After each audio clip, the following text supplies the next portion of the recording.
How to fix iPhone camera portrait mode not working. Let's get started. Launch your settings app. Here we go. Now scroll down, hit towards the option of battery, open it.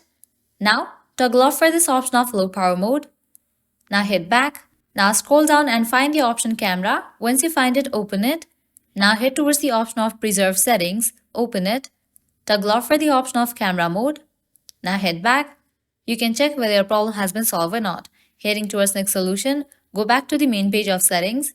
Now scroll all the way up, open this option general, head towards the option of software update.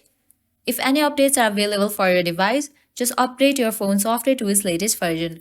Likewise, head back, scroll down, open this option transfer or reset iPhone, click on reset all settings.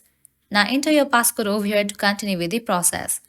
Applying all these solutions, your problem will be fixed. So this is how you can fix iPhone camera portrait mode not working. At the end, if you guys find this video helpful, don't forget to like, share and subscribe to our channel. Thank you.